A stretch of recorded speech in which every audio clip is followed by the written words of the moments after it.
allein daheim. Was für ein Scheißtag. Schokolade, Bier, Chips und Serien am Laptop. Stundenlang Dexter, Scrubs oder Breaking Bad. Hauptsache weit weg von der Realität. Pizzaschachtel Meter hoch, wo einmal der Schreibtisch war. Darauf gedeiht Misanthropie, ganz wunderbar. Ich hab zwar schlechte Laune, doch dafür hab ich's bequem. Die Lüge muss erlaubt sein, keine Hosen, kein Problem. Hammer one hinein, vielleicht war ich dann auf. Warum bin ich schon wieder so schlecht drauf? Und gar nicht mehr so wie es gewohnt pur. Ich krieg nicht kurz mein Wort und dann war's wieder gut, hey.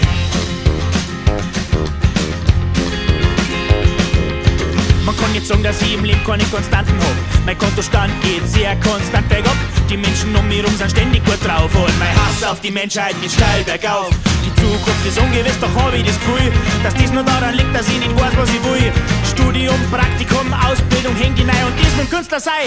Ist das lieber sei, hey, hammer one hinein, vielleicht war ich dann auf.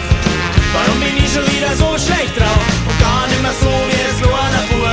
Ich krieg jetzt kurz mein Wort und dann war's wieder gut. Hey, hammer one hinein, vielleicht war ich dann auf. Warum bin ich schon wieder so schlecht drauf? Und gar nicht mehr so wie es nur an der Pur. Ich krieg jetzt kurz mein Wort und dann war's wieder gut. Hey.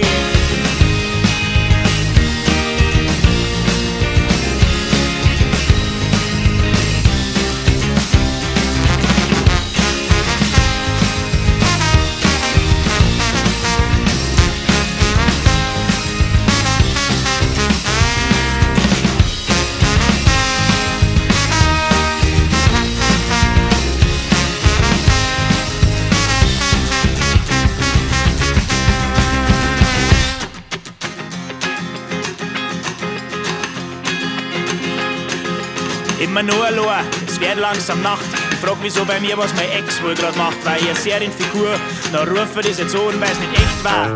War sie drüber froh, okay, online Schafbuch, das ist ja auch nett. Mir menschlich nah, aber die Menschen weit weg da.